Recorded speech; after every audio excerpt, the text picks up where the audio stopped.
Hi again, folks. This is part 3 of our review for CCNY Music Theory Fundamentals of Chapter 3, looking at meter and rhythm.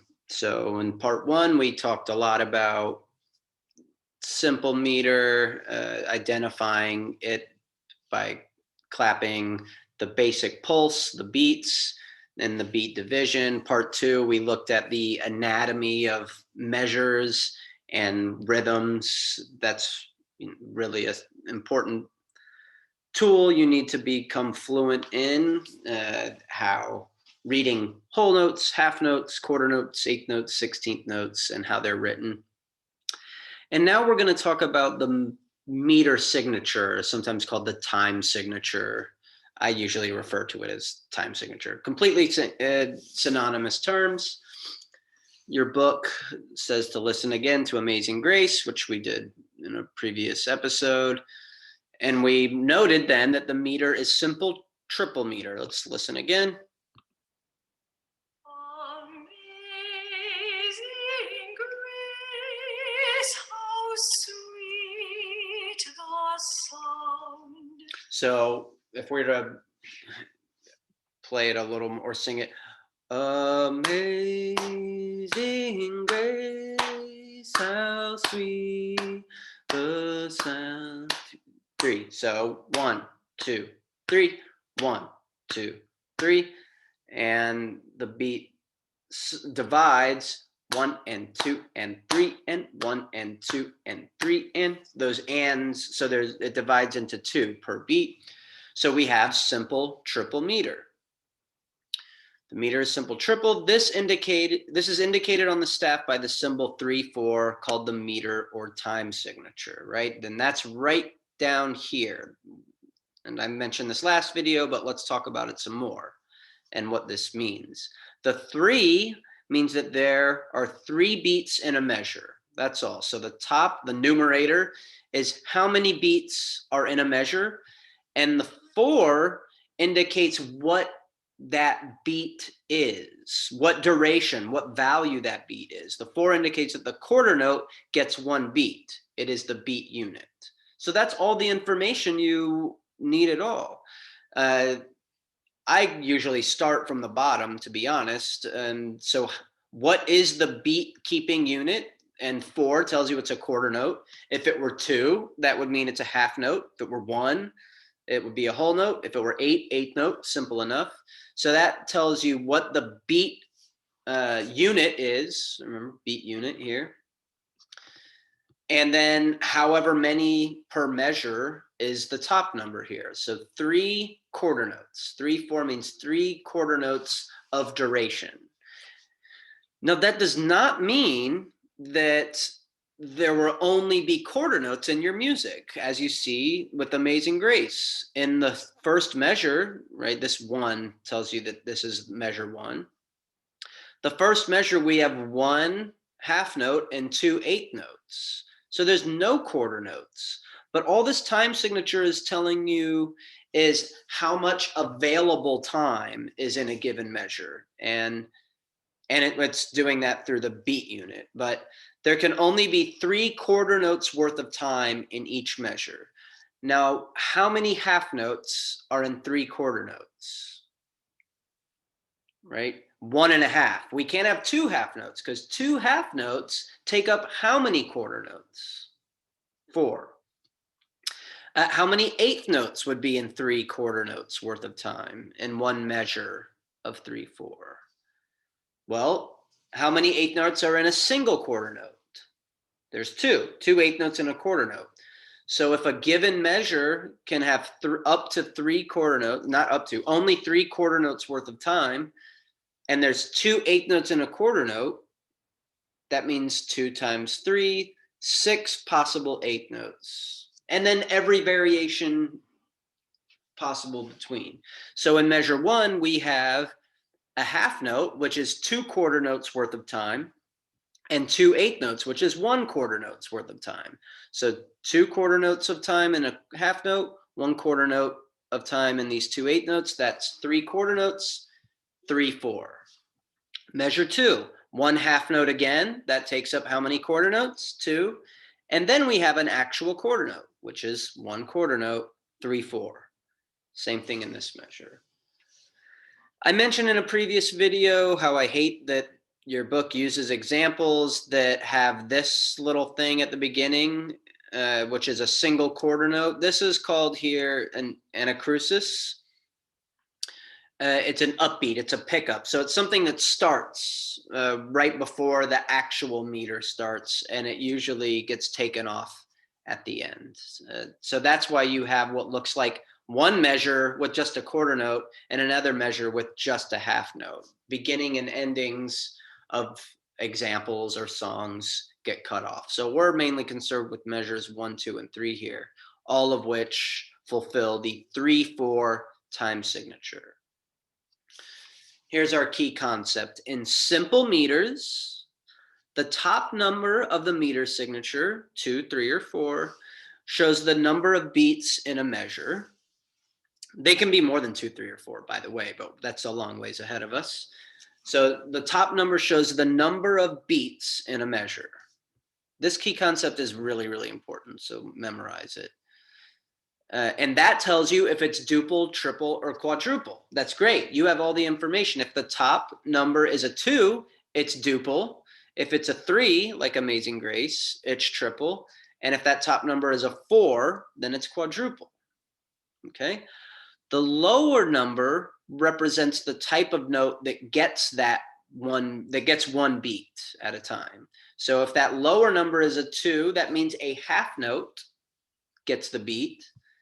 If that lower number is a 4, like it is in Amazing Grace, and that's by far the most common, then if it's lower number is a 4, it's a quarter note, lower number is 8, it's an eighth note, the bottom number is 16, 16th note. In sum, the meter signature or time signature shows how many, top number, of what, bottom number, constitutes a measure. How many and the beat unit, top, bottom. So let's look at a couple examples that they have here. 3.9, this is Mozart's variation on Twinkle, Twinkle, Little Star. So this is in simple duple in 3.9. So the top number is how many, and the bottom number is of what kind of note. So this tells us that there are 2 quarter notes. 2/4 is 2 quarter notes per measure. And sure enough, 2 quarter notes in measure 1, 2 quarter notes measure 2, 3, 4, 5, 6. It's only in measure 7 in the treble clef where something a little weird happens, and we'll get to that in a second. Let's listen.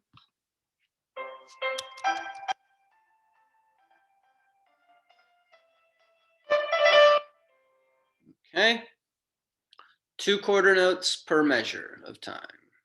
Right. Example 10. Here we have a 4 on top of a 4. So before we had duple meter, simple duple meter, 2 quarter notes. Now we have 4 quarter notes, so quadruple meter. Let's listen to this.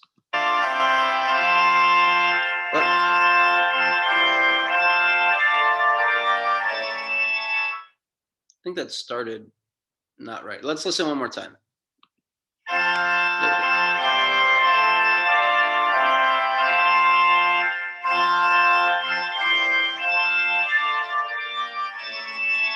Right? 1, 2, 3, 4. 3, 4. 1, 2, 3, 4. So that's what these time signatures mean. We saw 3, 4 here. We saw, so that's simple triple meter. We saw the duple with the Mozart, and then Come Ye Thankful People Come, 4/4, quadruple meter. Take a look at these circled pitches here in example 3.9, and then again in 3.10. And you can hear it, I think, better in 3.10, especially because it's right the first thing you hear. I'll pause it there. Notice how these quarter notes have little dots next to them, and these seem to stretch a little longer than the quarter notes here. And on beat 3 and 4, the C and the A. Ba, ba, ba, ba. So those are quarter notes, the last two things I sang. Ba, ba, ba, ba. But see how this first note I sing, when I clap the second time, I'm still holding that note. Ba, ba, ba, ba, ba, ba. So what does this dot do? That's what this key concept is all about.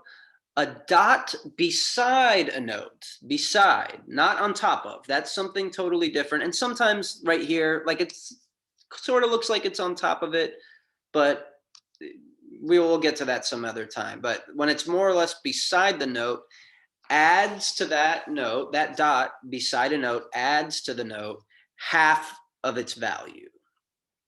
So imagine you have a dollar bill, that a note is a dollar bill and it has a dot next to it. All of a sudden that dollar is worth $1.50.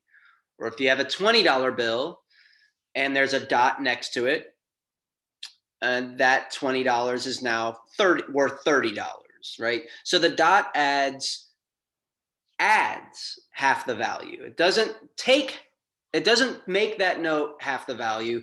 It is an addition of half the value. So a $100 bill, right, with a dot next to it is worth $150. So a quarter note with a dot next to it, or here, let's look at what they have here in the key concept. We have a half note with a dot next to it. So the words get confusing here. Take the half note, just set that aside. Let's think about half of its value. A half note, so a hollow note head with a stem, don't worry about the dot yet, but a hollow note head with a stem, if we cut it in half, what do we get? 2 quarter notes, right? A single half note is made up of 2 quarter notes. So if we add one of those quarter notes, so that dot adds one of those quarter notes. That's a better way of putting it, right? Single half note is made up of 2 quarter notes, but the dot only adds half of that. So, as your book says right here, a dotted half note equals 1 half note plus a quarter note. And how many total beats is that? 3, right?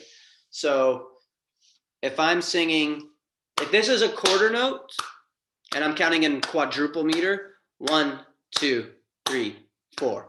1, 2, 3, 4. A half note will sound like this. La, la, la, la, right? It takes up 2 quarter notes. But a dotted half note, 3, 4. La, la. I just sang 1 dotted half note.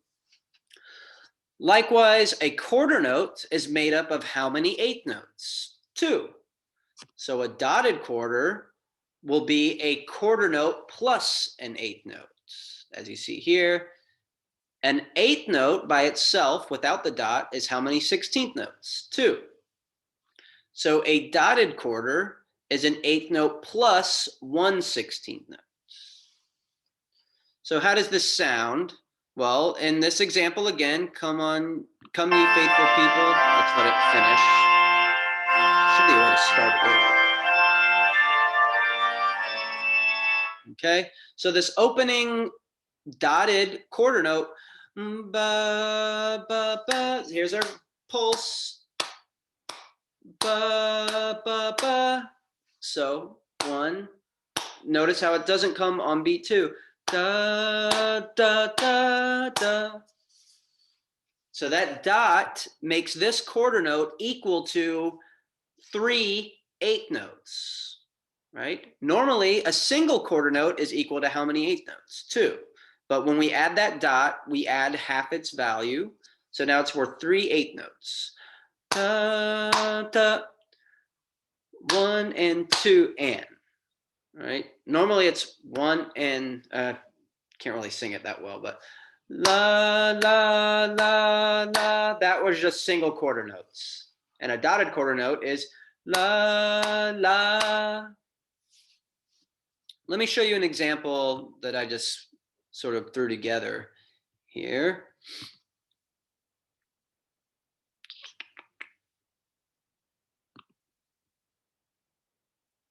Wait, here. So here's just a bass line, okay? Let's listen to this first part.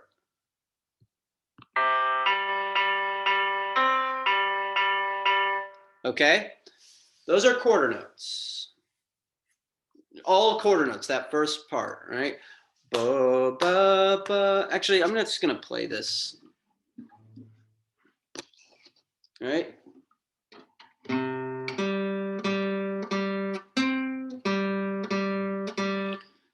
1, 2, 3, 4. We're in 4/4. 1, 2, 3, 4. 1, 2, 3, 4. And I can just repeat that.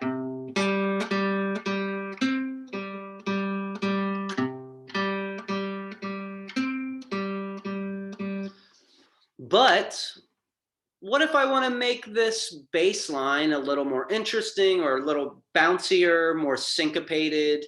Then I can add dots. And look here. I've taken the same bass line and I've changed the rhythm by adding dots. So what was all quarter notes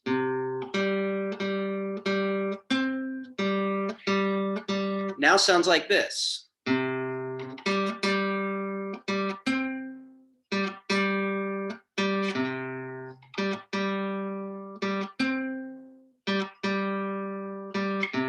So where this first note here was a quarter note, I've added a dot to it. So instead of, it's, right? And when you take things faster, it's,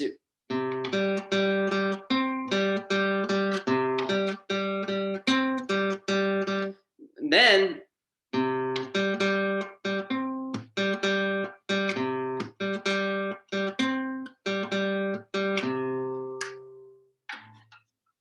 so that's what dots, that's why they're so useful, is they create syncopation. And syncopation is, we'll get into that more, but syncopation is this feeling that notes kind of happen in the cracks of the meter, right? That things feel a little off kilter or a little bouncier, a little more unexpected. And so syncopation is the hallmark of jazz and, you know, Afro-Cuban music and a whole bunch of music, to be honest. So that's really important. Dots, okay? Lastly, let me just say a word or two about rests, because you need to know these too. Take a look. Sorry, let me show you your book again. I think this is right.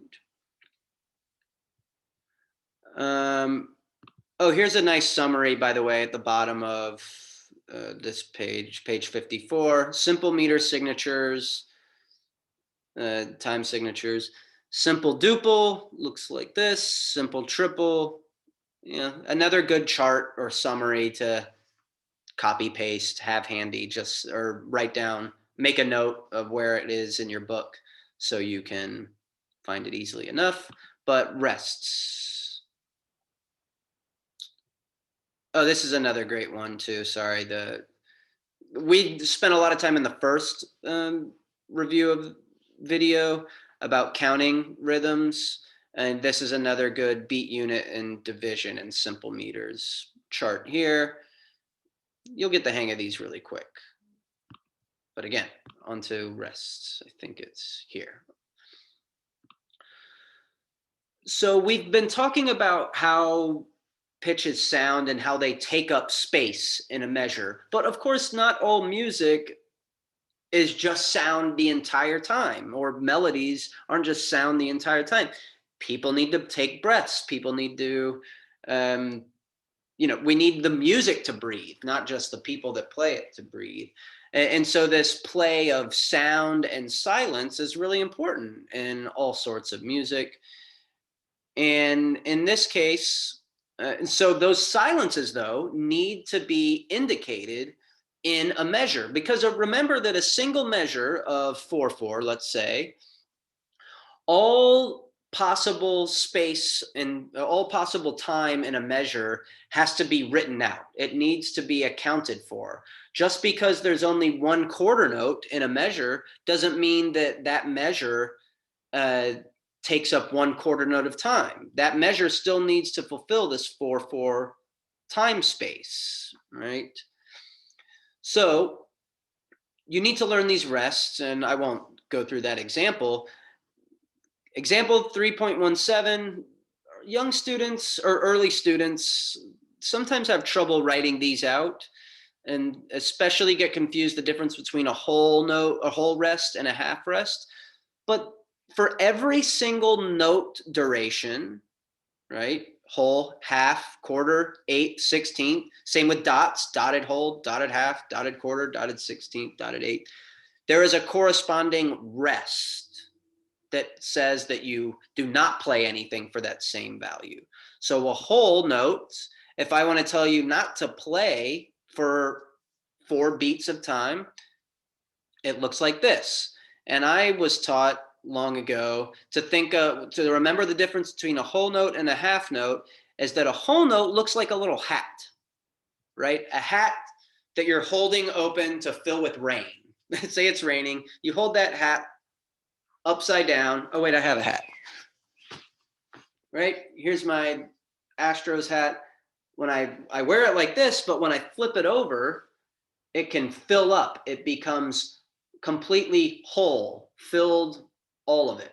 So a whole rest is the hat turned like this. The half rest here is a hat, the way it sits on your head. Okay. Quarter rest is this.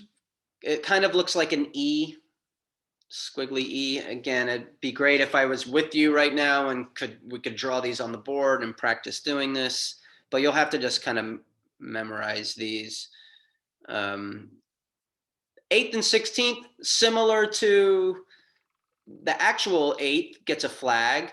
This one gets this little 8th rest gets a kind of curly Q up here. Just like an 8th gets a single flag, you get a single curl. 16th note gets 2 flags. 16th rest gets 2 curls. Okay. So practice these, get used to them, love them, and keep that little chart handy. Okay, so that's it for this part 3 of chapter 3, with meter. I will do one more, I promise, much shorter video that deals with compound meters, just gives you a little foray into how those work and what the difference is between compound and simple meters. But for the most part, that's it for chapter 3. Right? Let me know if you have any questions, and take care. Bye.